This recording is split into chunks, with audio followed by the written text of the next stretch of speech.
vamos a ir todos juntos navegando como un mismo ser hacia lugares bien lejanos, hacia la India, hacia el principio del universo y hacia donde estamos ahora. Es un tema complejo este, ya que vamos a abordar las distintas filosofías y el contexto histórico que dan las bases a lo que conocemos como Ayurveda, y vamos a tratar de dilucidar lo más posible de qué se trata esta ciencia tan profunda y muchas veces tan malentendida hoy en día, tan reducida a la alimentación, al estilo de vida. La Ayurveda es mucho más que eso. Así que bienvenidos a este viaje.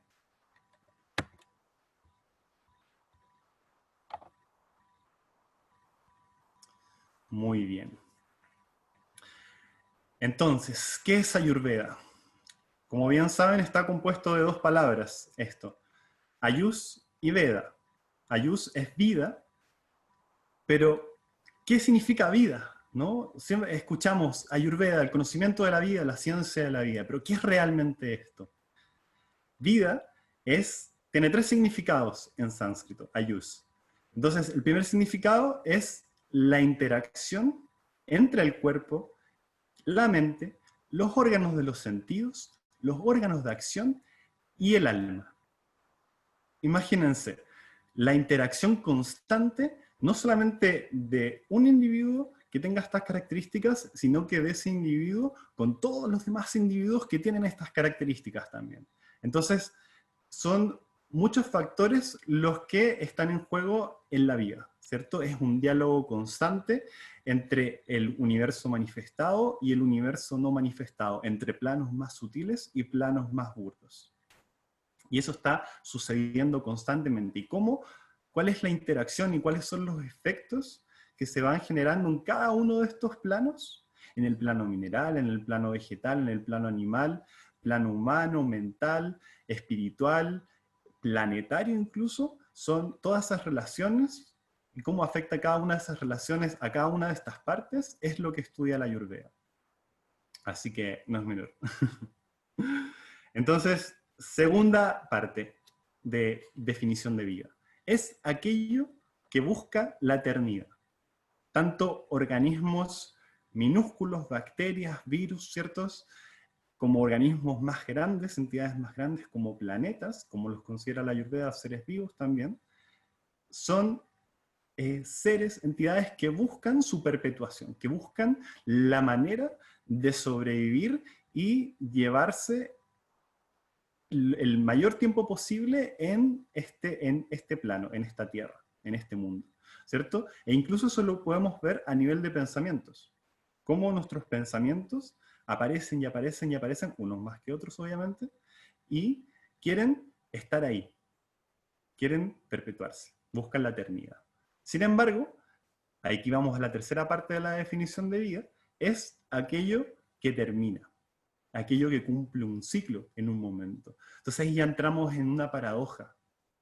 Es aquello que tanto busca la eternidad como aquello que sabe inherentemente en algún momento que va a terminar.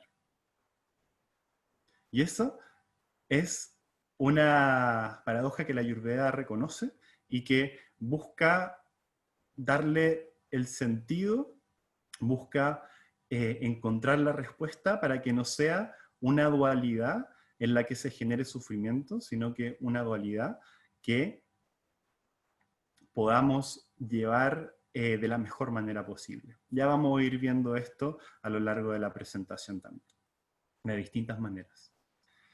Entonces, yo no puedo ver los comentarios, veo que están escribiendo por ahí. Si es que alguien tuviera algo que decir, me imagino ahí el Dani me ayuda y me abre el micrófono para decir algo en particular. Sí, ahí yo te voy comentando cualquier cosa, no te preocupes. Dale. Gracias, Dani.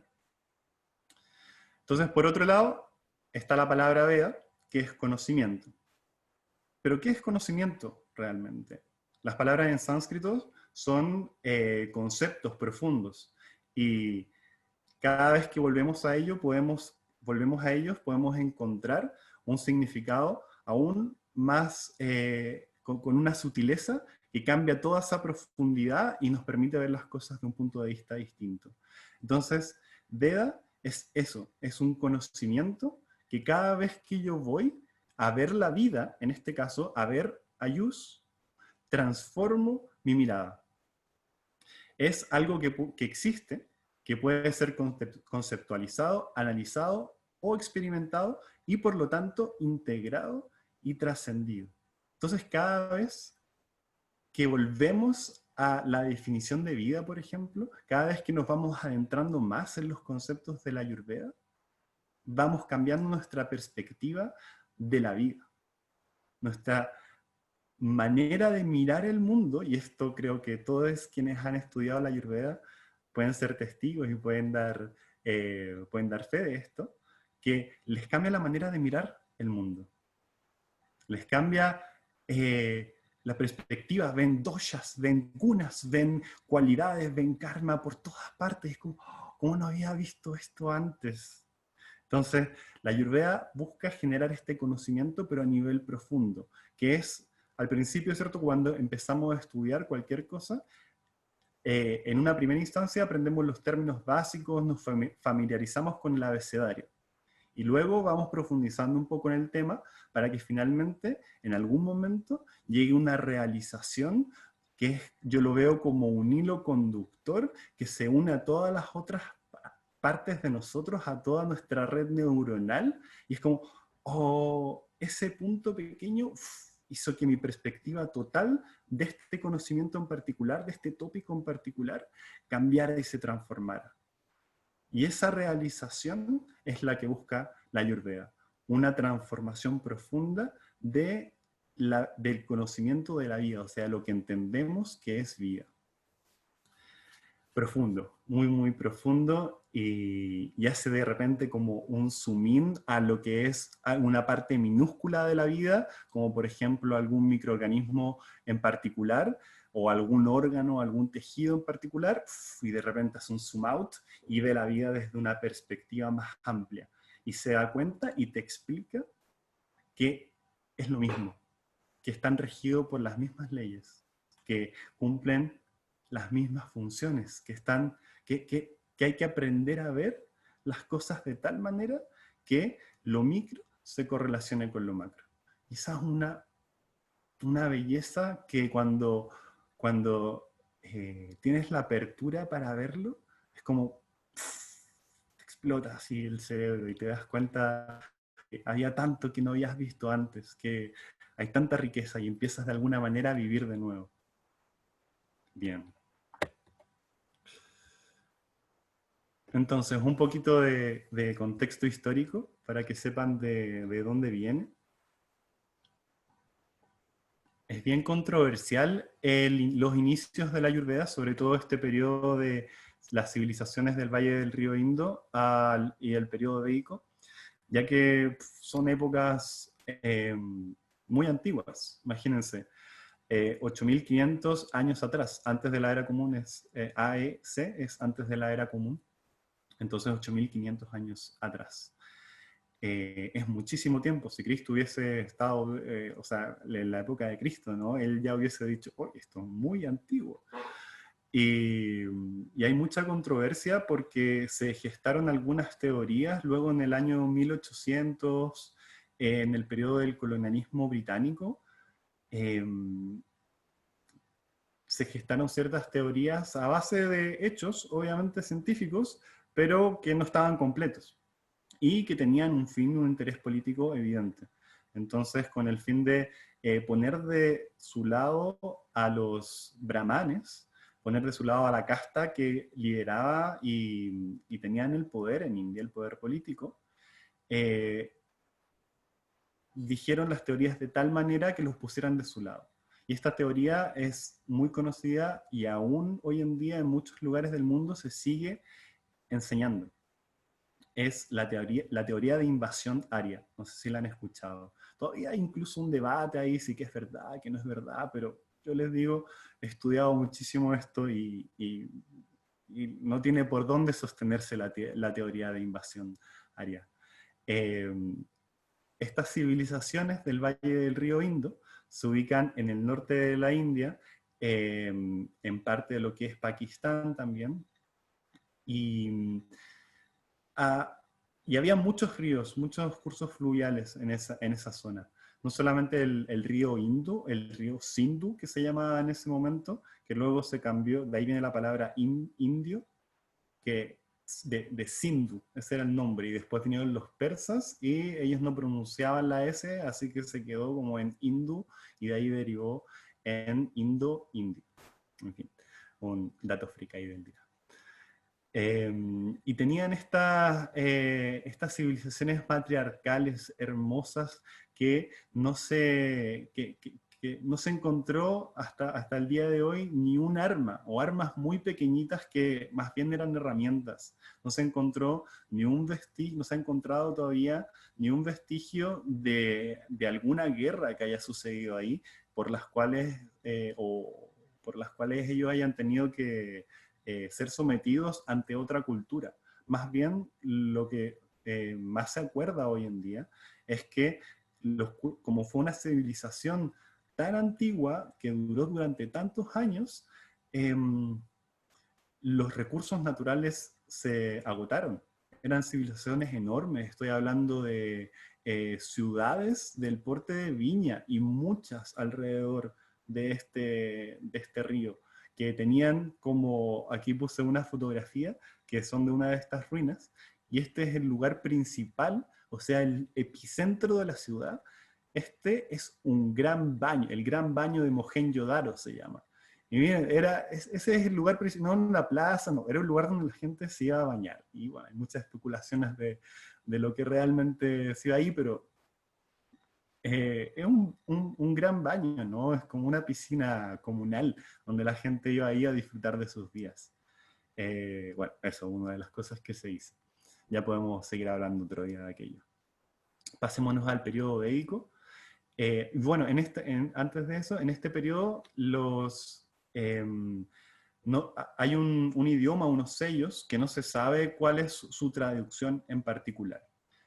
Y luego se agotan los recursos y se pasa al periodo védico, donde estas civilizaciones migran al sur de India, a otras partes del sudeste asiático, más hacia el norte también, pero principalmente se van ubicando a las orillas del río Ganges.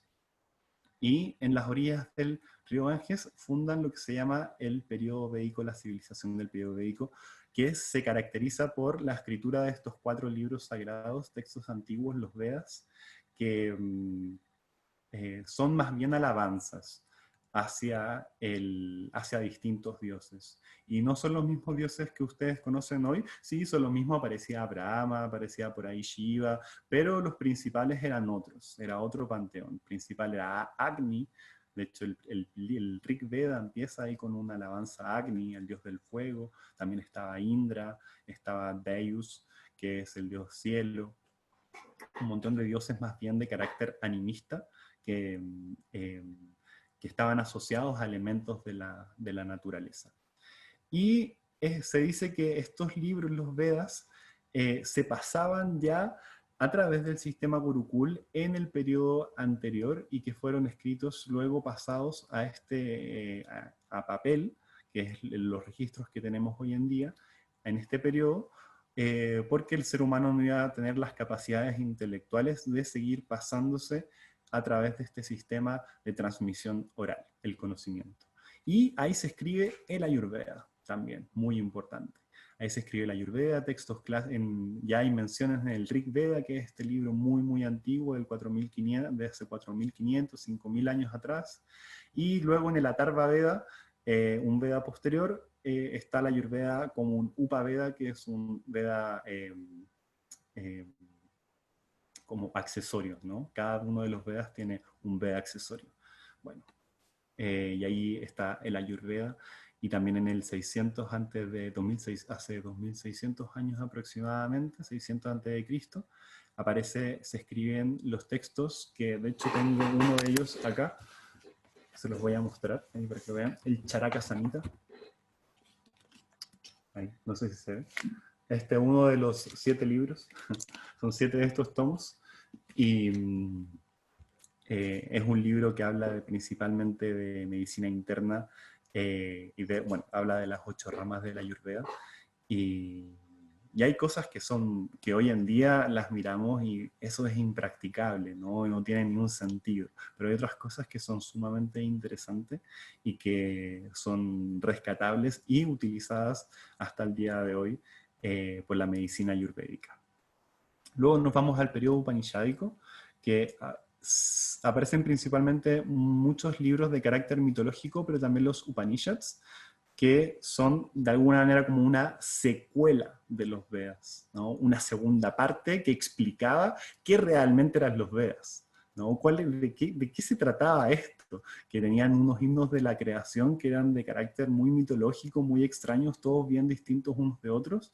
Entonces llegaron los Upanishads para explicar en mayor profundidad y lidian con dos conceptos principales, uno es Brahman y el otro es Atman. Brahman, el todo, Dios, la conciencia universal, y Atman, la conciencia individual. También se gestan los Saddarshan, que son las 6 visiones, las 6 teorías de cuál es la manera de liberarnos del ciclo de reencarnaciones. ¿Cuáles son las 6 visiones distintas que nos dicen distintas formas de llegar al moksha, a la liberación, a la iluminación, como se dice hoy? Es un periodo muy rico a nivel filosófico. Vale. Luego, muy rápidamente, viene un periodo de oro, mucha formación de universidades, muchos tratados que se escriben en este periodo y nada, un periodo muy rico donde una cosa importante que sucede es que un emperador que es muy famoso en India, que se llama Ashoka el Grande, se transforma en budista en un momento y, y al transformarse en budista, aparte de eso unifica todo India y, y promueve el concepto de no violencia, de la IMSA, de manera muy, muy estricta. Entonces, ¿eso qué es lo que hace? Genera que se corten todos los elementos cortopunzantes, se prohíban todos los elementos cortopunzantes, por lo tanto se pierde mucho del conocimiento de lo que es la cirugía ayurvédica. Luego viene el periodo de Islam y colonialismo, donde la Ayurveda se ve como magia negra, se ve como algo oscuro que no debería ser practicado. Y claro, ahí viene el Taj Mahal maravilloso, hermoso, que fue una de las maravillas arquitectónicas que se crearon en esta época, pero también se destruyó mucho material intelectual importantísimo y es lamentable porque hay muchos textos ayurvédicos que en este periodo se perdieron, pero como los médicos, los vaidyas tenían tanta capacidad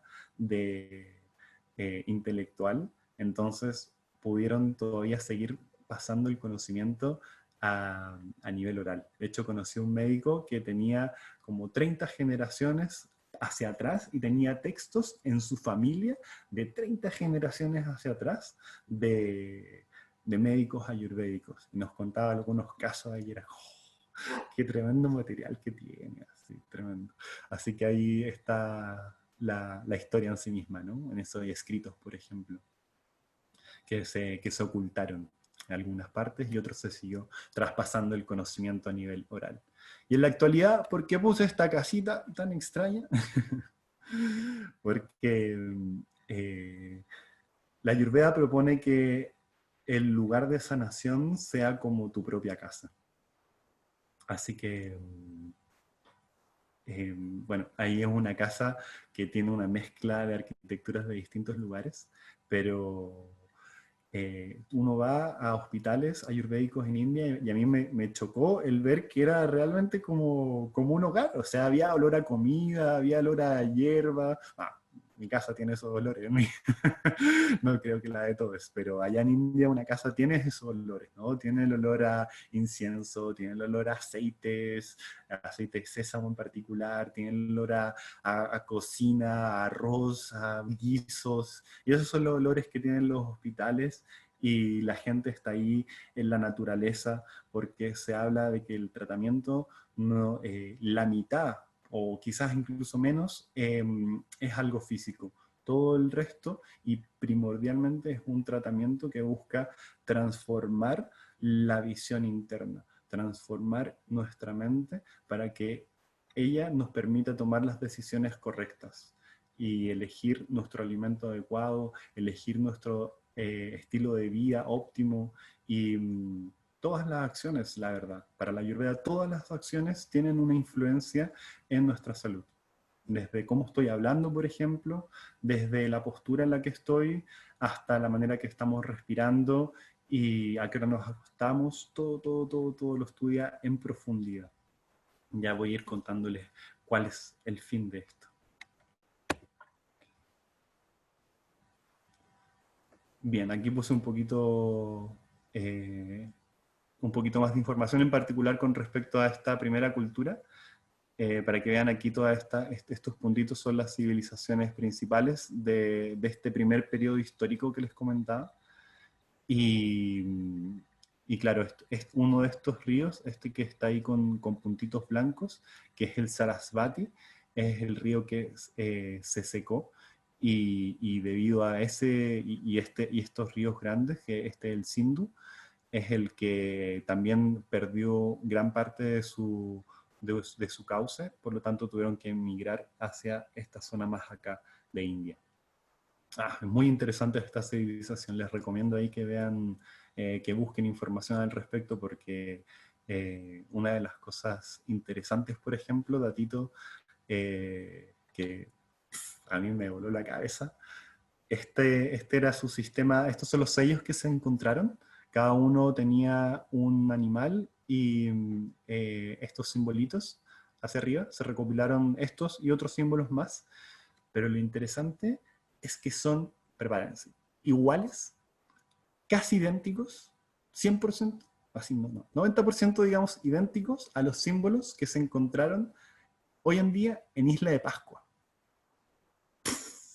Isla de Pascua, ¿cómo? Y hay una tabla comparativa y tú los ves y es como, son los mismos. Entonces, claramente, hay mucho que desconocemos de esta civilización, de dónde venían. Se habla en un texto después del 200 a.C., de la historia mitológica de estos tiempos en particular, y hablan de el arca de Noé. Es la misma historia, ¿no? El diluvio universal, que 7 sabios y Manu, más otras personas, se juntaron en esta arca, junto a muchos animales, junto a semillas, para pasar este periodo de derretimiento glacial, de inundación universal, y que luego iban a llegar a India, en este caso, a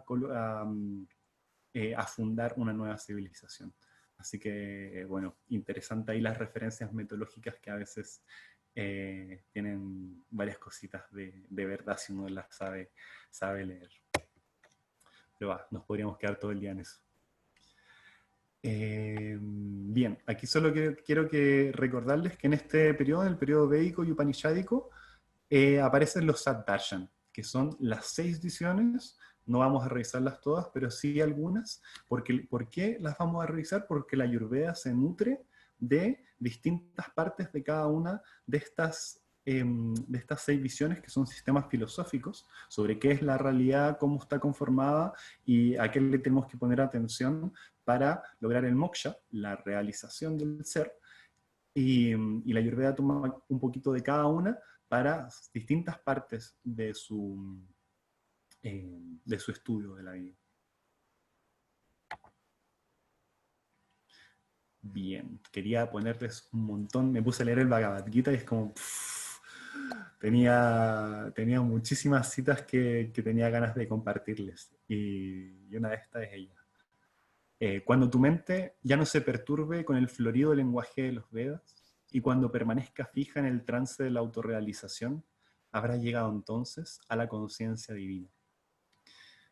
Estamos viendo mapas acá. Son mapas de conciencia, mapas de cuál es la manera para darse vuelta al juego, por decirlo de alguna manera. Este juego que se llama vida, o el Rasa Lila, como le llaman los indios, ¿no? El juego divino, el juego cósmico. ¿Cuál es la manera para lograr el mayor potencial para lograr esa dicha, para encontrar esa paz, para conectar y vivir nuestro inconsciente luminoso. Esta idea, este murmullo, este susurro que tenemos dentro de nosotros que nos dice, eres profundo, eres inmenso, eres el universo entero, y que a veces estamos más conectados con esa voz y la sentimos más y nos sentimos maravillosos, y otras veces nos cuesta un poquito más. Entonces, estos son mapas que nos permiten ver cuál es el camino. Y para mí la Ayurveda es uno de los mapas más completos que existen. Y estos mapas son un poco los que voy a tratar de compartirles, al menos la esencia, el día de hoy. Entonces también hay un nacimiento mitológico.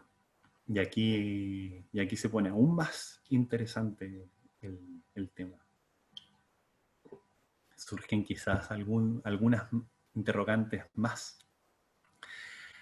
En algún tiempo, muchos años atrás, se dice que los sabios en el periodo prevédico vislumbraron que venía la Kali Yuga, la famosa Kali Yuga, en las que es bien debatido si estamos en la Kali Yuga, si estamos terminando, si nos quedan chorrocientos mil años para terminarla. Un tema bien largo de amplia discusión. Para mí, si me preguntan, yo siento que estamos terminando ahí la Kali Yuga, en el último periodo, el último samarreo. ¿Qué es la Kali Yuga? Esta época oscura donde la humanidad iba a perder todas sus facultades intelectuales, su capacidad de conectarse con el alma, iba a vivir desde la ignorancia, gobernado por reyes, por presidentes que no tenían ni un o muy poco conocimiento de sí mismo y de lo que es la vida realmente, sin compasión. Todo eso es la Kali Yuga.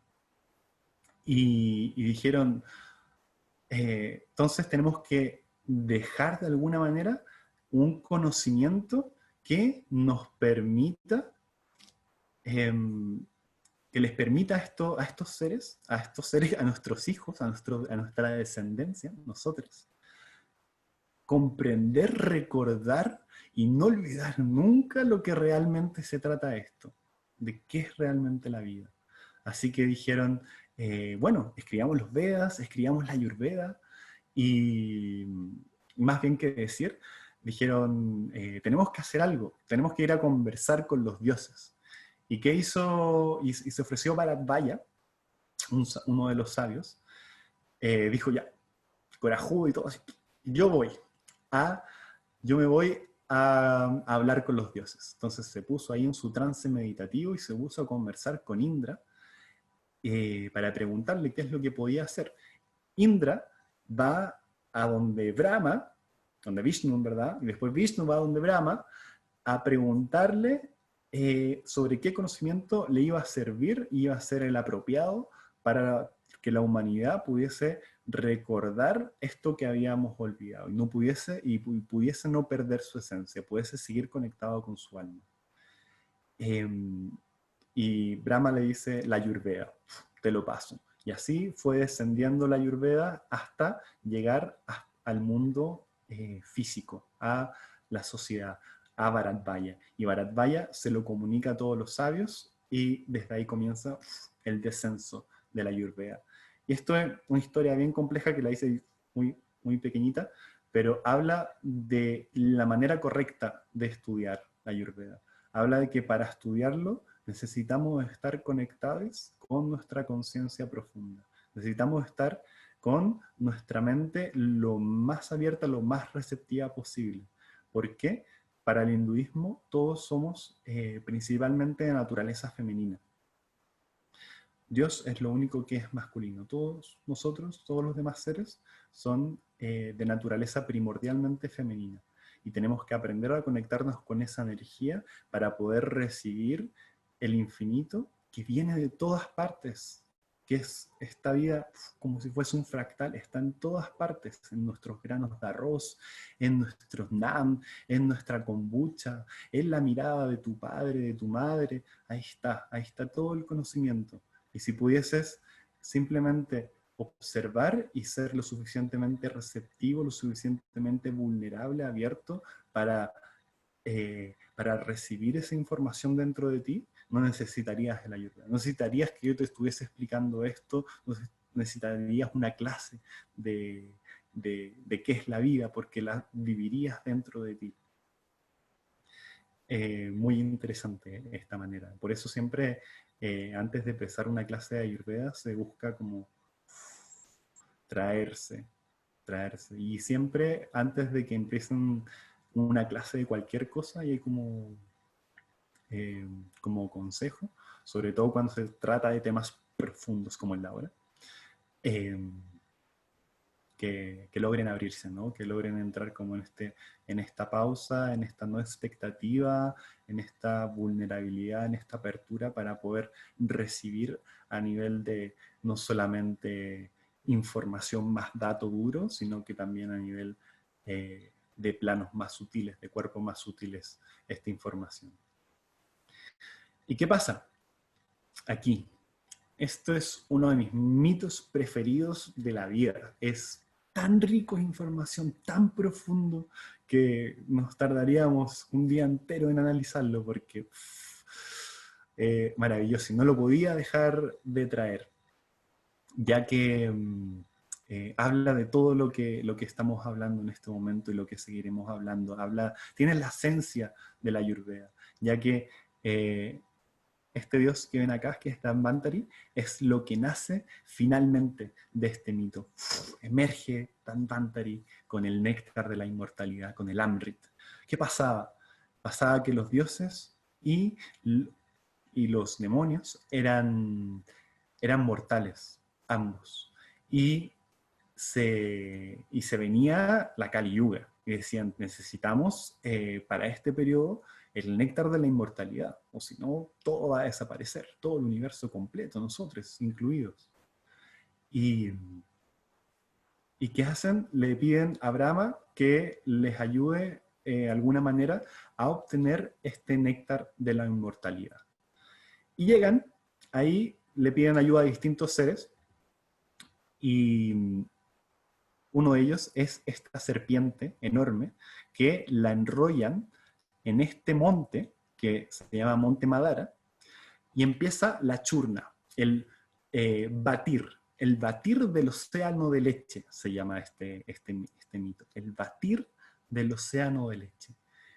Y son los dioses, por un lado, los dioses tirando, y por otro lado son los demonios tirando, al mismo tiempo, con el mismo propósito. Esto que les decía al principio, todo ser vivo lo que busca es su permanencia, es sobrevivir. Entonces están ahí, tratando de sobrevivir, pero trabajando por el mismo objetivo, por el néctar de la inmortalidad. Se dice que este monte es nuestra columna vertebral, nuestro axis mundi, que nos conecta del cielo con la tierra. Esta serpiente aquí enrollada es la Kundalini, que básicamente cuando logramos sentarnos a meditar, o cuando logramos sentarnos a hacernos cargo realmente de nosotros mismos, demonios y dioses se ponen de acuerdo y dicen, ok, algo realmente no está funcionando. Definitivamente tenemos que hacer algo para que todo el sistema sobreviva. Esa es la lectura que le doy yo al menos.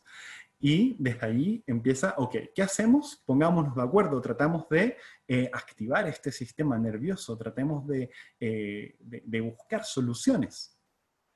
¿Y qué pasa? Lo primero que emerge cuando uno empieza a hacerse cargo de uno mismo es el gran veneno de esta serpiente. Todo lo que estaba acumulado, todo ese inconsciente sobrecargado, esas emociones que no te dejaban, que te estaban enfermando, que estaban atascadas literalmente dentro tuyo, surgen. Y ese veneno, dicen, tiene la posibilidad de destruir el mundo entero, nuevamente la destrucción del mundo entero. Así que, ¿qué pasa? Viene Shiva desde otro reino, lo mira esto desde arriba, ¿qué está pasando? Esto va a destruir todo. Así que yo soy, ya siendo el dios destructor, transformador, soy el único que puede contener esto, y Shiva se traga este veneno y le llega a la garganta y estuvo a punto de morir, a punto de asfixiarse, si no hubiese sido por el amor de su consorte, Parvati, que le pone la mano en su garganta y en el pecho, y con eso, con ese toque, con ese contacto del amor, lo sana. Bello, hermoso. Tiene muchos más detallitos.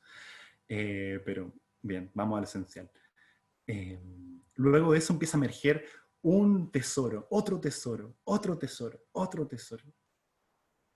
Empiezan a surgir el elefante blanco, el caballo blanco, el árbol de los deseos, la Lakshmi también por ahí emerge, y un montón de otros tesoros que cada uno tiene su simbología en particular. O sea, cuando nos empezamos a hacer cargo de nosotros y logramos de alguna manera sobrepasar este posible veneno que tenía la posible consecuencia de destrucción del mundo, de toda nuestra realidad, de nuestra vida, pues empiezan a surgir tesoros, cosas que naturalmente llevábamos dentro y que estaban ahí escondidas. Como por ejemplo, este árbol de los deseos que les decía, que es muy bonito, ya que es nuestra capacidad para concretar nuestros sueños, ¿no? Nuestro poder creativo, el poder de nuestra intención, de nuestra voluntad, que se transforma en voluntad, y ahí podemos cumplir lo que queramos dentro de nuestra vida. Hermoso. Y finalmente, el último tesoro que emerge es Dhanvantari. Dhanvantari con el néctar de la inmortalidad en esta ollita que está en su mano izquierda. Y eso es lo que querían. Ahí todos celebrando. Tenemos el néctar de la inmortalidad. Maravilloso. ¿Qué hacemos? Los dioses se lo peleaban, los demonios también. Voy a dejar para otro día esa siguiente parte de la historia, que ya se combina con un tema más astrológico, porque ya nació Dhanvantari, nació el dios de la Ayurveda. ¿Y qué significa Dhanvantari? Danu, es de Danu, que es arco, Anta, terminar, Ari, enemigos. Aquel que sabe cómo terminar con todos sus enemigos. El Amrit es finalmente esta farmacia interna que tenemos, que cuando sabemos utilizar bien nuestro ser, toda esta totalidad que somos, sabemos cómo elegir la medicina correcta. E incluso va más allá. Los yogis, se dice, los vaidyas que realmente han llegado a este conocimiento profundo, se imaginan lo que necesitan. O sea, dicen, necesito AMLA, necesito reposo, por ejemplo, necesito más serotonina en mi cuerpo, necesito más adrenalina en mi cuerpo. Se lo imaginan y ya lo empiezan a vivir. Tienen desarrollada a tal punto su arco interno, Danu, la capacidad de dirigir la conciencia hacia un punto que ese mismo acto, esa concentración profunda, de la que también habla el yoga, de la que habla el budismo, de la que hablan también todo el movimiento New Age, nos permite la capacidad de transformar nuestro mundo interno. Bien, así que el propósito de la Ayurveda es despertar Dhanvantari. No es dar una medicina paliativa, no es dar, tienes fiebre, entonces te doy un poquito de jengibre para aumentar la fiebre que puedas. No, es reconocer la causa profunda de cada una de las enfermedades, sintomatologías, desarmonías, desequilibrios del cuerpo, para encontrar cuáles son los obstructores más profundos que están impidiendo a la mente expandirse. Por un lado, nuestra mente busca la expansión, y por otro lado, nuestro cuerpo empieza y cada vez, día a día, está desintegrándose, está volviéndose más ruksha, está volviéndose más viejo, ¿no? Nos estamos caminando inevitablemente hacia la muerte. Pero nuestra mente busca siempre más, expandirse, expandirse, expandirse. Y la Ayurveda busca que nuestro cuerpo sea lo suficientemente fuerte, que tenga el prana suficiente para poder cargar la mente y así expandirla y lograr tener estas facultades de Dhanvantari. Muy interesante. Me encanta, a mí me fascina. Entonces, ¿cómo estudiar Ayurveda? Hay una manera, aparte de esto que le decía, de expandir la mente al momento de recibir los conocimientos, tratar de estar como en un estado meditativo al momento de aprender. Y yo lo he hecho esto con maestros indios que han estado enseñándome, y qué sabroso que es, qué néctar de la vida que es realmente. Quizás después, a nivel intelectual, no recuerde muy bien lo que me dijo, pero a nivel sensitivo, el conocimiento se hace vivo, ¿no? Realmente era como si ¡puf!, me pasara el conocimiento así. Y hermoso, hermoso. Entonces, ¿cómo estudiar Ayurveda? Primero esta expansión de la mente, y lo otro importante es familiarizarse con los conceptos básicos, ¿cierto? Aprender el abecedario, y en particular de los textos antiguos, de los textos sagrados, del Charaka Samhita, del Ashtanga, Hridayam, Sushruta Samhita, para ver cuál es la estructura que tiene, que no es casual. La Ayurveda, los textos están escritos como si fuesen un fractal. Son puzzles, son difíciles, están codificados, pero cuando uno logra estudiarlos de esta manera, se hace totalmente enriquecedor y mucho más rápida la manera de estudiar. Esto me lo enseñó mi profe Ram, que es literal, yo le digo Ram, porque es realmente una memoria RAM, ¿no? Que para mí aceleró este proceso de aprendizaje de la Ayurveda. Y entonces, familiarización con el texto.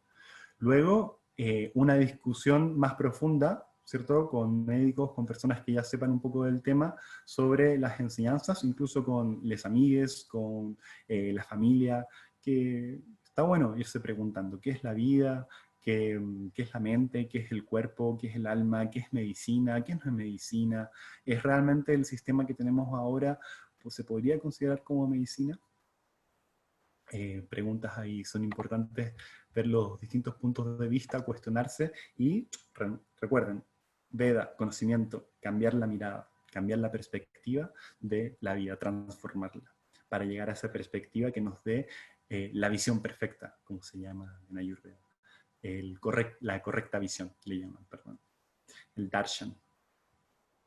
Y luego viene la aplicación también del conocimiento, ¿no? Una vez hemos discutido las enseñanzas, hemos profundizado, se han generado las revelaciones, que es cuando yo integro el conocimiento a nivel físico, a nivel sinestésico, a nivel de lo entiendo, lo comprendo en mi carne, ¿no? Esto es lo bonito que tiene.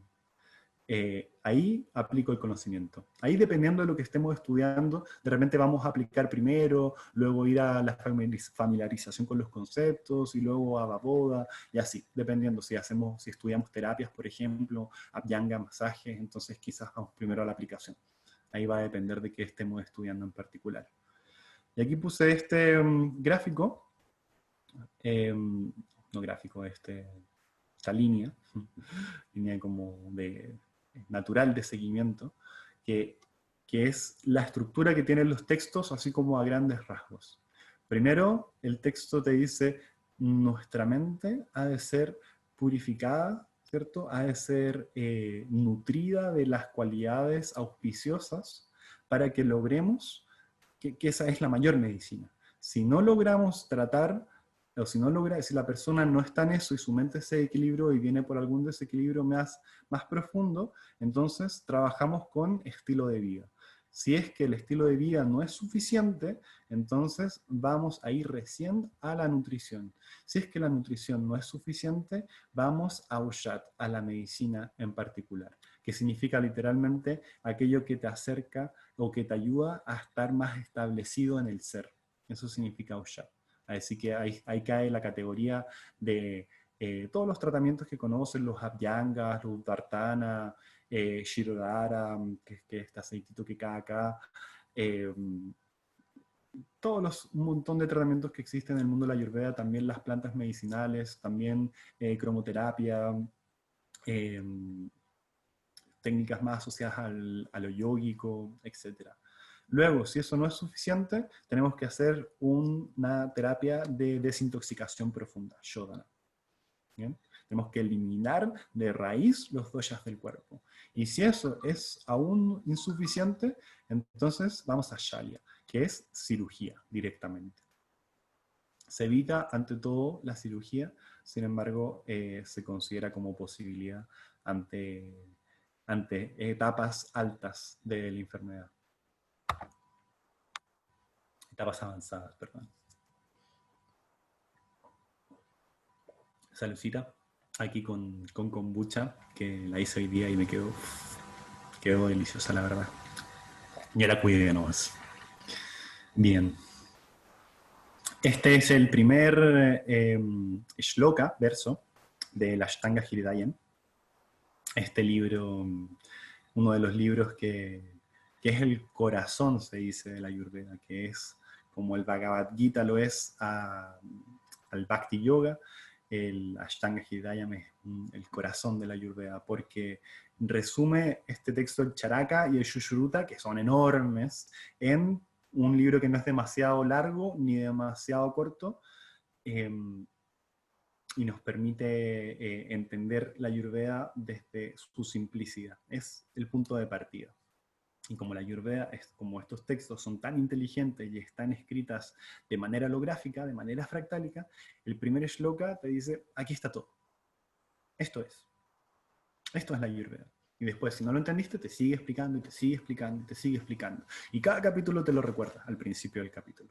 Ata, primero, ahora. Eso significa Ata, que es así parte, no este shloka en particular, pero el siguiente, el que viene, dice, ahora Ayurveda. Ahí está todo. Aquí está todo y en ese otro shloka también está todo. Ofrezco mis postraciones, o sea, ofrezco mis alabanzas. Aquí hay que entender que es una traducción muy, muy pobre del sánscrito, el español, por todo lo que significan los conceptos en sánscrito, cada palabra. Entonces ofrezco mis postraciones, mis alabanzas al médico. Vaidya no es médico, bueno, es médico, pero también significa literalmente aquel que enseña, sin antecesor, quien ha eliminado por completo todas las enfermedades que comienzan con raga. Todas las enfermedades comienzan con raga. Todas las enfermedades comienzan desde la mente, comienzan desde una concepción falsa de lo que es la realidad y lo que es verdadero y que nos generan ignorancia. Ya vamos a ver por qué. Pero todas estas, todo deriva de ahí, todo es de alguna manera psicosomático. Ya sea porque ese apego te generó luego una cierta conducta que te llevó y te derivó a la enfermedad, que claro, podemos decir ahí que, no sé, dormir exceso de siesta durante el día o estar demasiadas horas sentado, sedentarismo, te llevó a desarrollar ciertas enfermedades, pero claro, eso ¿dónde parte? En el raga, en el apego. El que afecta a todas las formas de vida y que produce síntomas como ansiedad, confusión e inquietud, y después dice, etc. ¿Quién debería estudiar Ayurveda? ¿Solo los médicos? ¿Terapeutas? No, todos pueden estudiar Ayurveda. Aquel que esté deseoso de una larga vida, la cual es determinante para la adquisición de la virtud, el dharma, la riqueza, el artha y la felicidad, sukha, debe prestar respetuosa atención a las enseñanzas de la Ayurveda. Aquí te dice, estas son los 4 objetivos de la vida. Objetivo, una traducción un poco extraña. Los 4 sentidos de la vida. Lo que tienes que, si quieres llegar a explorar la vida en su máxima expresión, a vivirla en su máxima expresión, tienes que llegar a estos, o tienes que tratar de vivir acorde a estos 4 objetivos, 4 principios. Primero es Dharma, un término muy complejo de explicar, pero es básicamente vivir acorde a las leyes universales, cuidar la vida, por ejemplo, una de ellas, la impermanencia, otra de ellas, cuidar de tus cercanos, de tus seres amados, hablar siempre con la verdad, tomar solo lo que es tuyo, no robar, etc. Los principios que aparecen en el yoga, por ejemplo, o los principios budistas de el Shila, es también ahí seguir el Dharma, seguir estas leyes universales que van a permitir cuidar la vida. El doctor Basalat habla de que el Dharma, el Ahimsa en particular, el cuidar a todos los seres vivos, es la mayor medicina que puedes tomar en tu vida, la mayor riqueza. ¿Por qué? Porque si cuidamos la vida, generamos una cualidad, sneha guna, en nuestro cerebro, que es el amor, básicamente.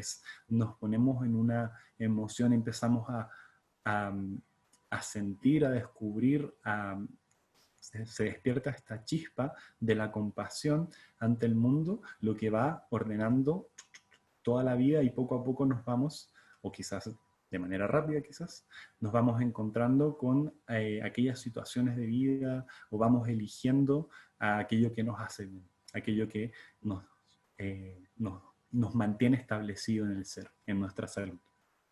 Luego la riqueza, harta, que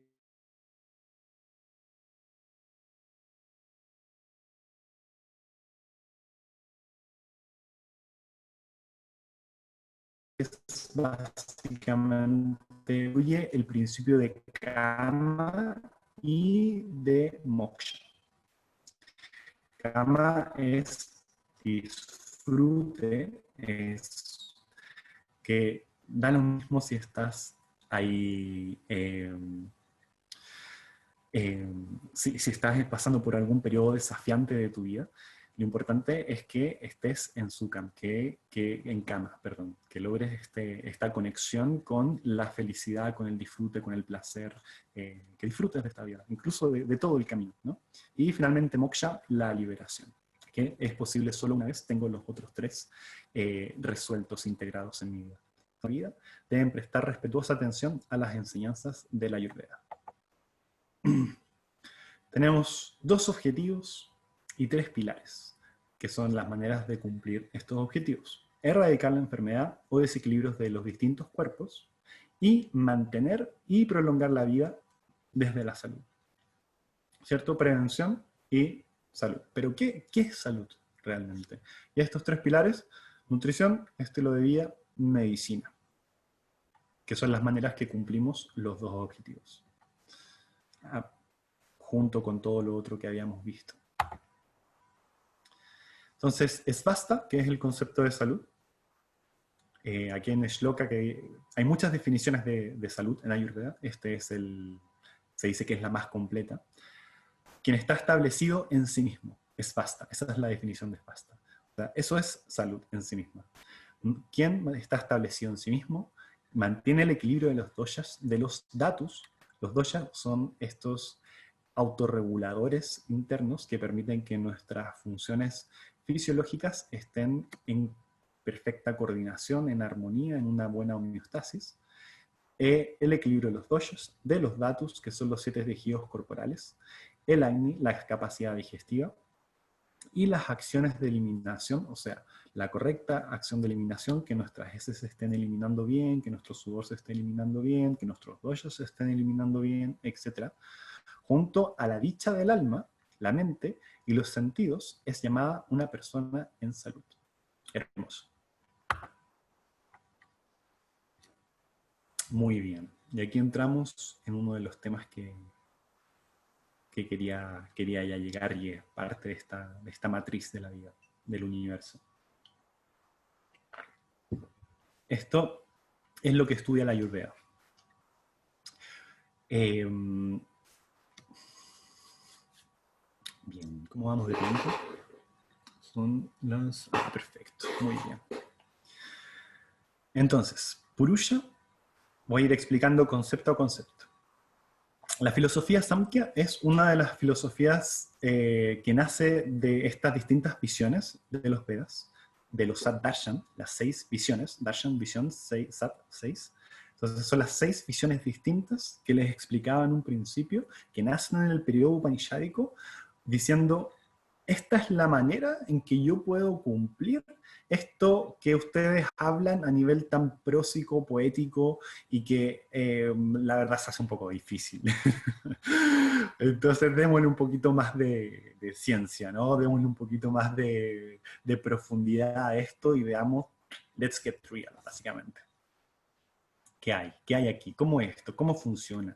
¿Qué es realmente la conciencia? ¿Qué es realmente la mente? ¿Y cuáles son las características de la mente? Y hay distintas partes de esta mente. ¿Cuáles son las características necesarias para que se logre conectar con esta conciencia universal? ¿Y cómo se queda en estado de dormida, etcétera? ¿Qué significan todos estos conceptos? Atma, Brahman, etcétera. Entonces vamos a ver. Se dice que esto, como les recuerdo, la Ayurveda es holográfica y un fractal. Esto es tanto el nacimiento del mundo, el nacimiento del Big Bang podríamos llamar, hasta también el nacimiento de cada uno de nosotros. Entonces se dice, y esta es lo más controversial y es donde la gente aquí no... En distintas líneas de pensamiento de filosofía Samkhya y de pensamiento ayurvédico dicen, no, esto es así, esto es así, en esta parte, en la interacción entre Purusha y Prakriti.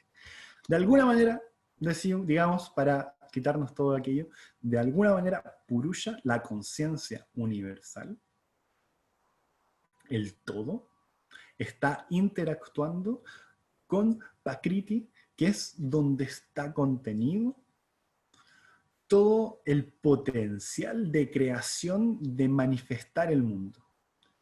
Purusha es masculino y Prakriti es femenino. Entonces aquí está la madre que da nacimiento al mundo. ¿Y qué es lo primero que nace? Al generar esta interacción, una de las cosas que sucede es que viene el prana. Aparece el prana, la energía vital, que inunda todos estos otros aspectos de la vida, nuestro intelecto, nuestro ego, nuestra mente, nuestro cuerpo físico, y nuestros distintos cuerpos, por supuesto, que están acá también. Entonces, de alguna manera, esto, Purusha, es una matriz, y Prakriti es otra matriz. Y todo el viaje de la vida, dice la Ayurveda, es recordar cómo ir de vuelta a Purusha, cuyas cualidades son principalmente de testigo, de estoy acá contemplando, ecuánime, sin reaccionar, básicamente. Eso es un testigo, no reacción, desde esta perspectiva. Estoy en ecuanimidad, que significa no estoy reaccionando, estoy consciente de todo lo que está sucediendo, pero me mantengo ahí. Puede parecer una cualidad ahí un poco fría, pero es hermoso porque se utiliza la mente y te permite realmente conectarte con dimensiones más sutiles de la existencia, como el todo, ¿no? O sea, tanto con las dimensiones sutiles como con las dimensiones más burdas, más compactas finalmente. Son distintos niveles de densidad de lo mismo. O sea, Purusha está en todo, Prakriti está en todo, y eso. Y aquí en los Panchamahabhutas, que son los 5 elementos que componen todo lo físico, que nacen acá de este proceso, es solamente un distinto nivel de densidad. Entonces, ¿qué es lo primero que nace? Nace Buddhi, el intelecto, que nos permite, y es lo que está más cerca de acá de estos dos, nos permite conocer a estos dos. Entonces tenemos que llegar a un correcto Buddhi, porque este puede ser el gran velo de Maya, el gran velo que nos obnubula la visión y nos impide ver lo que realmente es, lo que realmente somos, y aquello que también nos permite conectarnos con aquello que realmente somos. Entonces, una suerte de inconsciente. No me voy a poner acá a discutir estos términos en su profundidad que merece, porque me tomaría mucho tiempo. Pero lo que dice la Ayurveda, bueno, antes de eso, luego nace la Hamkara, que es la identificación con las distintas emociones, pensamientos o sensaciones del mundo. Luego nace Manas, que es la mente sensitiva, la mente reactiva, la mente que se mueve, nuestra atención, nuestra conciencia periférica, nuestra reacción ante el mundo sensitivo, la integración de la memoria, etc. Y también, por otro lado, nacen los 5 elementos que conforman todo el mundo físico, todo el mundo material, y también conforman nuestro cuerpo físico. En distintas proporciones, cada uno tiene, y todo el mundo físico, material concreto, la mesa, la silla donde están, o el piso, su casa, está constituido por estos 5 elementos en distintas proporciones, y eso es aquello que le da sus cualidades específicas. Entonces, aquí nacen los órganos de acción también, parte de los 5 elementos, ¿cierto? Y los órganos del conocimiento, o yanindriyas, órganos de los sentidos. Estas 3 son energías contenidas en Prakriti, acá, que están en perfecto equilibrio, sattva, tamas y rayas, que son energías universales de sattva, de la pureza, de la paz, de todos los sentimientos altruistas.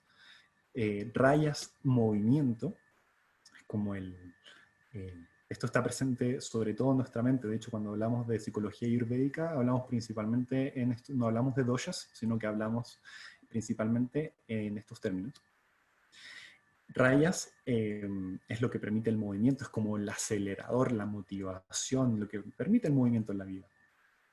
Y tamas es el freno, es la ignorancia, es el sedentarismo, es el estar con la mente nublada, la letargia, es lo más pesado y lo más denso, aquello que toma las cualidades sutiles de más denso.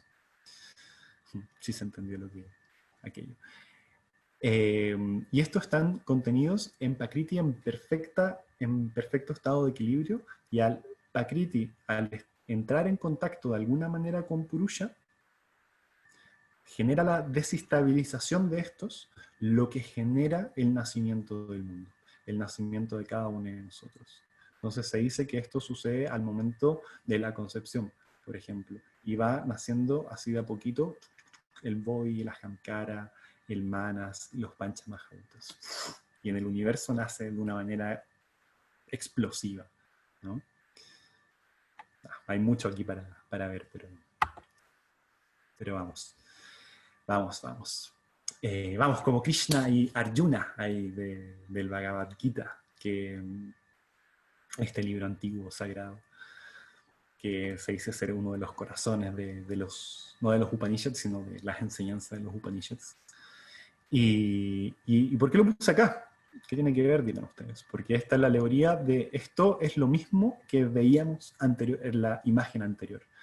Entonces, Krishna es la conciencia, el Purusha, ¿cierto? La conciencia universal.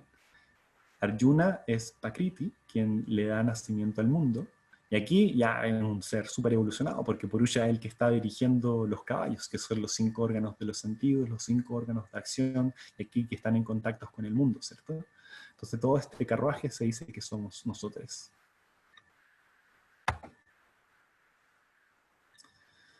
Los Vedas tratan principalmente de las 3 modalidades de la naturaleza material. Oh Siri Arjuna, vuélvete trascendental a todas ellas. Libérate de todas las dualidades y de todas las ansiedades que proceden del anhelo de ganancias y seguridad, y establécete en el ser. Establécete en el ser, en Svasta, en salud. Aquí quería ponerle todo, en un momento dije, ay, si les pongo todo el Bhagavad Gita y se los leo nomás.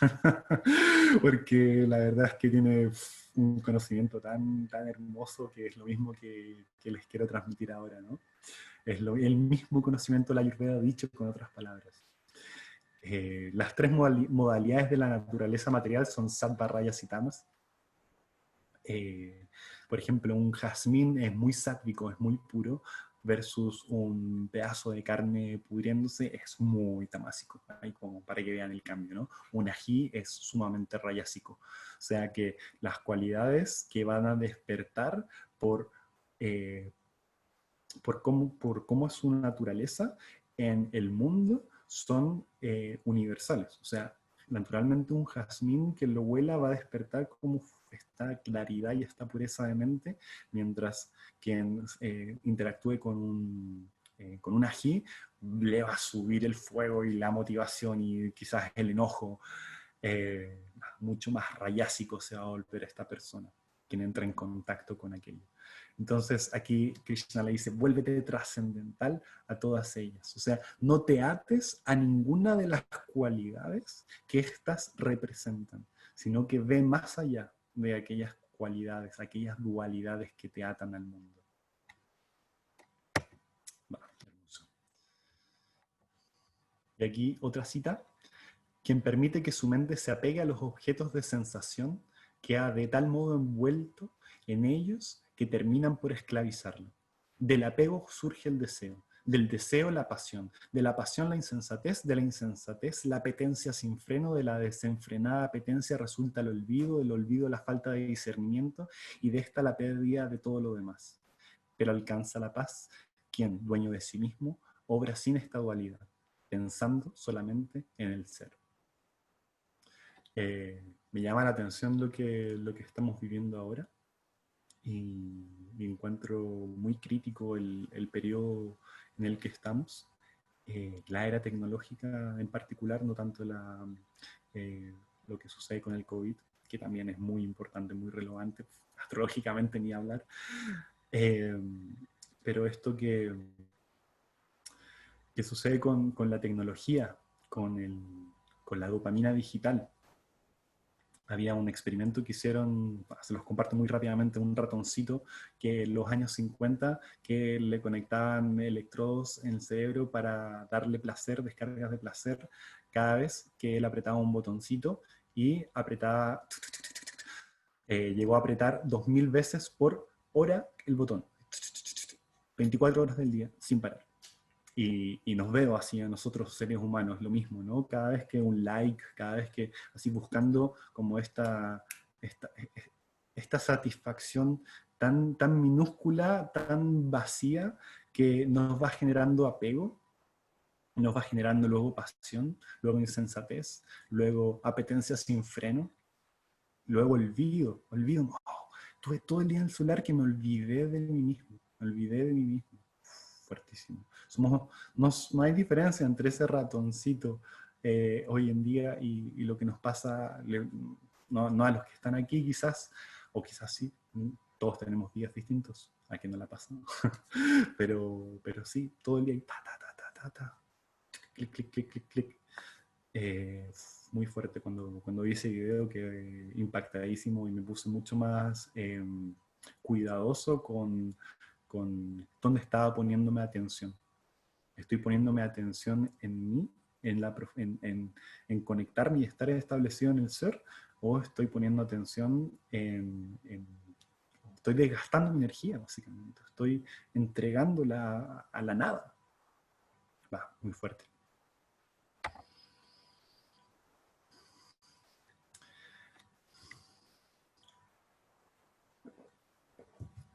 Espero poder generar más claridad que confusión con todos estos términos tan extraños que para muchos es probablemente la primera vez que lo están escuchando. Pero les quería compartir esto con muchas ganas. Porque otra de las filosofías, otras de las visiones que aparecen, que lo voy a hacer un poco más corto y más simple, que ahora hace un zoom in la Ayurveda. Dice, ya, vamos al cuerpo, vamos al mundo material, vamos al mundo manifestado. Y para eso se toma de la filosofía Vaisheshik y toma los 6 padarthas, que son diferentes cualidades de la existencia que nos permiten reconocer cuál es el diálogo del mundo, ¿no? Cuál es el diálogo de lo material con lo material. Entonces, voy a partir acá. Existen 9 sustancias. Esas sustancias son los 5 elementos, de lo cual está todo lo físico, ¿cierto? Está constituido por aquello. Está el tiempo, la materia, el espacio, perdón, el tiempo, el espacio, y la mente y el alma. Entonces, esas son las 9 sustancias, ¿ok? Para que lo tengan ahí en consideración. Y estas sustancias, al entrar en contacto, porque estamos en un diálogo, ¿cierto? Estamos constantemente interactuando entre nosotros, o sea, mi mente, vuestras almas, nuestros 5 sentidos, o sea, nuestros 5 sentidos, nuestros 5 elementos en distintas proporciones están diálogo constante, la definición de vida, estamos viviendo. ¿Y qué pasa con este diálogo? Es que lo similar va a incrementar lo similar. Entonces, si yo le empiezo a hablar así, le empiezo a hablar súper rápido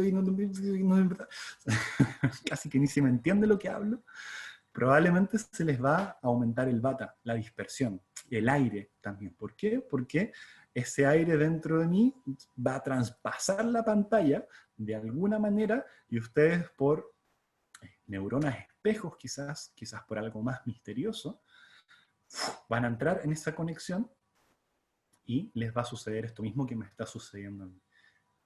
Van a entrar en ese aire. O, por ejemplo, el mismo ejemplo del ají que les comentaba antes. Si entro en contacto con el ají, si me lo como, ese fuego del ají se va a pasar hacia mí y va a aumentar. Si yo tengo fuego internamente, soy una persona con un metabolismo muy rápido que tiende a enojarse, por ejemplo, eso también va a aumentar dentro de mí. Por otro lado, lo diferente lo disminuye, lo contrario, o sea, lo equilibra. Y el concepto de los gunas. Qué importante concepto. Yo cuando entendí esto fue como, oh, esto que le estoy mostrando ahora es como, tengo que aprender Ayurveda de cero, de nuevo. Esto fue como hace 2 años y medio atrás. Así que he estado 2 años y medio nuevamente aprendiendo Ayurveda de cero, porque me cambió totalmente la mirada. Y eso es lo que pasa, ¿no? Ese es el sabor del conocimiento, la magia que tiene. Te transforma tu visión y te dice, oh, no estabas viendo las cosas en su totalidad, en su profundidad. Veslas de nuevo. Y nada, se hace más rápido, ¿no? Y hay una familiarización con los conceptos y todo. Así que nada, estoy muy entusiasmado porque sigo aprendiendo mucho, mucho, mucho hoy en día con esto. Entonces, los gunas son las cualidades que son inherentes a las sustancias. ¿Ok? Las cualidades inherentes a las sustancias. El agua va a tener una cualidad de mojado, ¿cierto? De frío, de líquido, de móvil, de etcétera. El aire va a tener una cualidad de sutil, de ligero, de frío, móvil, seco. Bien, todo esto son cualidades que se agrupan son súper simples. Y se los traje así como algo muy complejo, pero es frío, calor, eh, es súper profundo, pero es muy simple también al mismo tiempo. Entonces, frío, calor, mojado, seco, ahí se las voy a mostrar después. Y cada una de estas cualidades tiene una acción, un karma. Y ahí lo puse con minúscula porque a todos nos cae mal el karma, ¿cierto? Es el trabajo, entonces, es la acción inherente a la cualidad en sí misma. Por ejemplo, si yo meto, o a la sustancia en sí misma, que tiene ciertas cualidades, ¿cierto? Si meto la mano en el agua, ¿qué va a pasar? Me voy a mojar, obviamente. Si meto la mano al fuego, me voy a quemar. Ese es el karma. Y la inherencia que ya les había hablado es esta relación inseparable que existe entre la sustancia y su cualidad.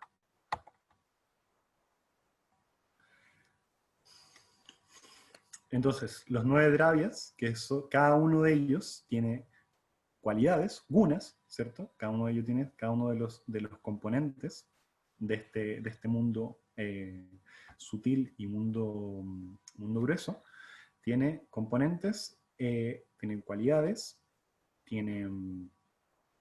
y cada una de esas cualidades genera una acción en particular. Y que son muy importantes para la Ayurveda, ya que están ahí en constante diálogo, como decíamos anteriormente. Aquí puse un shloka, un verso. La unión de los elementos es la causa que origina las sustancias y a sus peculiaridades. Su denominación como grupo deriva del elemento predominante. Están constituidas por más de un elemento. Cada sustancia puede poseer más de un sabor, o sea, cualidad. Cuando hablamos de sabores también son cualidades. Es un poco extraño pensarlo así, pero bueno, es cualidad. También una enfermedad se puede originar en más de un dosha, en varios elementos. Esto nos dice la interrelación que tienen las sustancias con sus cualidades y sus acciones que nos permiten entender todo el mundo. O sea, si yo me doy cuenta que lo similar aumenta lo similar y puedo reconocer cuáles cualidades tengo dentro de mí y qué asociaciones, de qué tipo, con qué gunas me estoy asociando en el día a día, con qué cualidades del mundo me estoy asociando en el día a día y qué cualidades tiene el tiempo y qué cualidades tiene esta época histórica en la que estamos viviendo. Entonces voy a lograr ser maestro de mí mismo. Voy a lograr controlar mi mundo interno.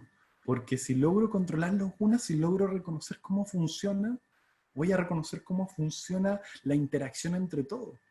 Es muy complejo, pero al mismo tiempo muy simple. Y eso es tan hermoso.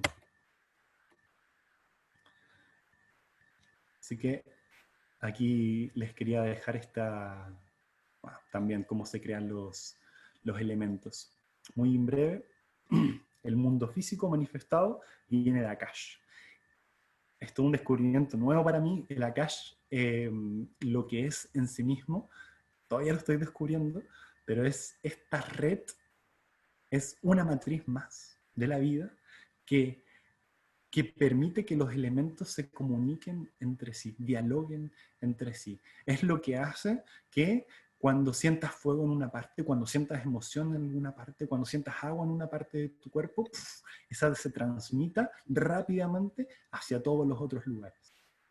Me encantaría poder desarrollarlo un poco más, pero vamos ahí en el tiempo. Entonces, rápidamente aquí, los gunas tienen un componente de vi-yoga, de destrucción de la materia y de creación de la materia. O sea, algo que yoga significa unión y vi separación, o sea, la separación de la unión básicamente. O sea, y Sam-yoga que se hace más compacto. Entonces, este es el orden, estos son los gunas, las cualidades de la materia, que tienen que ver con la temperatura, la humedad, el peso, la intensidad, ¿cierto? Ushna, shita, caliente, frío, seco, húmedo, liviano, pesado, penetrante, estable, áspero, rugoso. Bien, estos son los principales, los primeros de acá son los principales. Y es básicamente jugar con la interacción que tiene el mundo. Entonces yo veo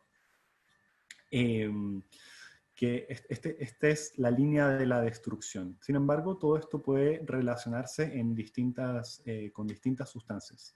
Si es que le aplico calor, por ejemplo, a cualquier sustancia, en algún momento va a llegar a ser ruksha, va a llegar a secarse. Ahí va a depender del tipo de calor, si es que inmediatamente, si le aplico demasiado calor, va a transformarse en liviano inmediatamente, ¿cierto? O si le aplico un calor más pausado, como una cocción a fuego lento, entonces se va a ir volviendo líquido en algún momento, ¿no? Ahí hay un montón para jugar. Y aquí les puse algunos jueguitos. Entonces, si Ushna, el calor, es mayor que la humedad, o sea, si sobrepasa la humedad de algún cuerpo cualquiera, esto se va a convertir en líquido. Y si le aplicamos más calor aún a ese líquido, entonces eso se va a transformar en fluidez. Por otra parte, si le aplico shitaguna, frío, a algo que es líquido, esto se va a transformar en algo estable. Puede parecer quizás no sé, muy complejo, muy simple, pero así funciona nuestro cuerpo. O sea, entiendan que hay un gradiente de transformación de los gunas dentro de nuestro cuerpo. Nuestra boca es mucho más snigdha guna y shita guna, y vamos, a medida que vamos pasando en el koshta, en el canal central de nuestro cuerpo, en nuestro tracto digestivo, hasta llegar a nuestro ano, vamos pasando por un gradiente en el que cada vez se va transformando de Shita Snigdha Guna a Ruksha Shita Guna, o sea, a seco, ¿cierto? Nuestra boca, que es lo más Snigdha Guna, que necesitamos esa oleación, que necesitamos ese mojado para poder comenzar la digestión, y luego termina en esa sequedad para poder sacarle el mayor provecho posible, y nuestro intestino grueso, lugar de vata, es ruksha, es seco. Entonces, así podemos empezar a comprender nuestro cuerpo de otra perspectiva, podemos empezar a observar cómo es, cuáles son las cualidades que tiene, y de ahí, de la observación de dichas cualidades, podemos observar qué elementos constituyen a a esas distintas partes de nuestro cuerpo. ¿Cuál es nuestra naturaleza? ¿Cuál es nuestra Prakriti? Y por lo tanto, cómo se va modificando esa Prakriti también durante el día, durante mi vida, y cómo al asociarme con distintas cualidades, con distintas sustancias, incluso con distintas personas, estas cualidades van cambiando. A mí me explotó la cabeza de nuevo. Ayurveda no para de sorprenderme. Es tan bello. Y aquí, entonces, yo ya no hablo en Vata, Pitta, Kapha, sí, a veces sí, a veces se puede, pero para ser específicas, ¡pum!, hay que ir a los gunas. Y aquí está como, ¿qué es Kapha? ¿No? Shita es frío con humedad, Pitta es Ushna, Snigdha, Agni, Ushna, Ruksha, y Vata, Shita, Ruksha. Ahí me sale mucho más fácil en sánscrito. Entonces, los tridoshas determinan la salud y enfermedad porque son los reguladores autónomos del cuerpo. Todo lo vivo tiene los doshas y eso es lo que permite la movilidad de sus funciones, de sus gunas, de sus cualidades internamente. Muy a grandes rasgos. Y aquí, por ejemplo, aquí en esta zona, la zona de arriba del cuerpo es más Kapha, la zona del medio es más Pitta, la zona de abajo es más Vata. ¿Cómo voy de tiempo? Ya, voy a avanzar un poquito para... Ya, aquí las distintas zonas del cuerpo. La Prakriti entonces se conforma, que es nuestra constitución, está constituidos por distintos elementos, los 5 grandes elementos en distintas proporciones que generan distintas cualidades, por lo tanto, cada uno de nosotros tiene órganos que tienen ligeramente distintas cualidades dependiendo de cuál sea nuestra constitución elemental. ¿Y de qué depende nuestra Prakriti? Depende de el estado de la Prakriti de los padres, obviamente del estado mental de los padres, del alma que cada uno traiga, del tiempo en el que sea concebido, del lugar, el desh en el que sea concebido y del momento de nacimiento mismo, e incluso los primeros meses de vida. Muy rápidamente. Existen distintos cuerpos en Ayurveda y lo que queremos hacer es básicamente ir de Annamaya Kosha. Anna es comida. Maya, ilusión. Y la capa de la ilusión de la comida, que es nuestro cuerpo, básicamente. Estamos constituidos por los sabores, por los elementos y por los tejidos del cuerpo que generan desechos. Una de las definiciones de cuerpo de Ayurveda es somos tejido y somos desecho. Somos comida y desecho, básicamente. Eso es nuestro cuerpo. Una de las definiciones, hay otras también. Y prana, que es la energía universal, el chi, la energía vital, es el que que permite la transformación de estos alimentos por los 5 vayus, los 5 pranas, los 5 vientos, y genera energía suficiente para la mente. Lo que luego nos permite, si es que está suficientemente cargada nuestra mente, nos permite tener el prana suficiente para alimentar nuestra mente. Y este punto quiero ser súper enfático porque una de las cosas que sucede hoy en día es que nuestra alimentación, nuestro aire y nuestra agua está contaminada. Y quizás es algo que hemos sido parte, hay distintas visiones, yo creo que sí, todos tenemos cierta responsabilidad en aquello.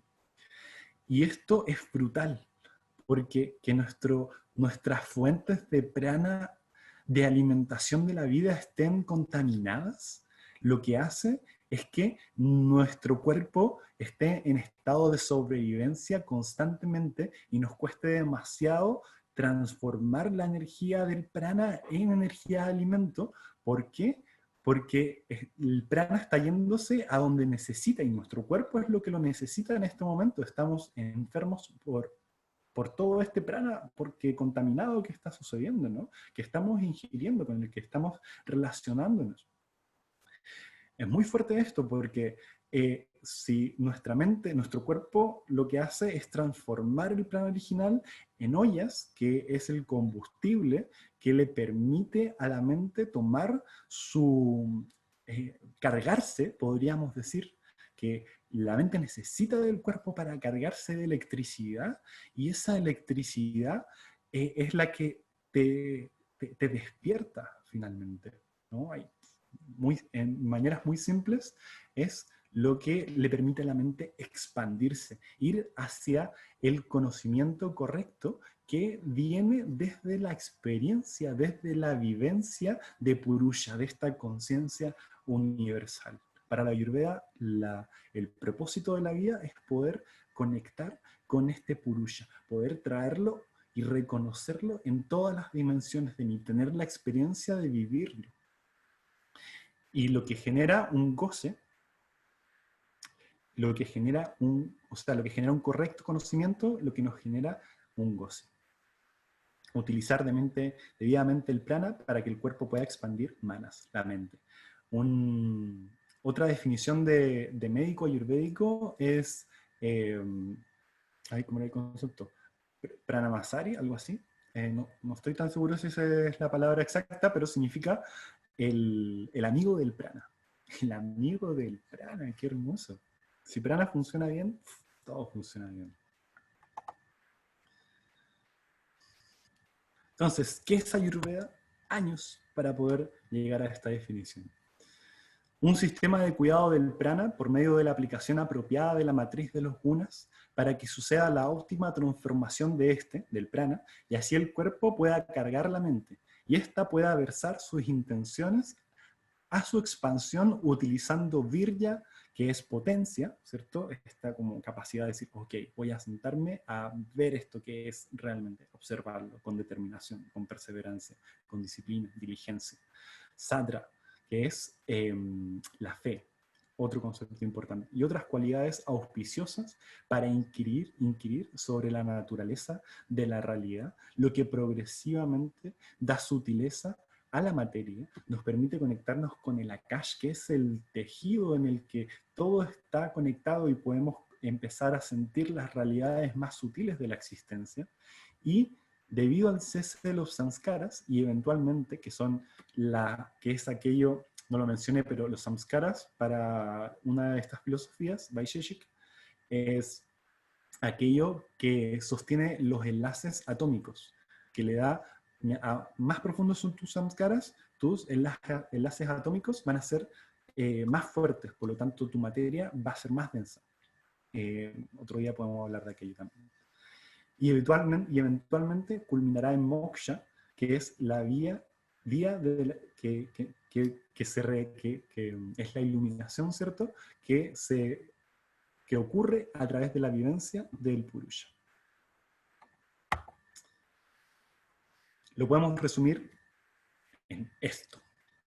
Estamos constantemente, nuestra conciencia, siendo un testigo, esperándonos a que estemos, a que podamos sentirla. Ni siquiera observarla, porque es observación en sí misma. Por ahí ya hay mucha metafísica, ¿no? El Tao dice lo mismo, estoy yin y yang. Es lo mismo, exactamente. Y aquí puse en Shloka, Loka Samya Purusha. Loka es universo, o todos los universos. Samya es armonía. Y Purusha es la conciencia universal. Loka Samya Purusha se traduce como una traducción, como es arriba, es abajo. O Purusha es la armonía de todos los universos. Podríamos generar también esa traducción. Bien, queridos, eso es la presentación que les tenía para el día de hoy. Espero que haya sido provechosa, que si les confundí, esa confusión haya sido para motivarles aún más a conocer este fascinante mundo de la Ayurveda. Namaste.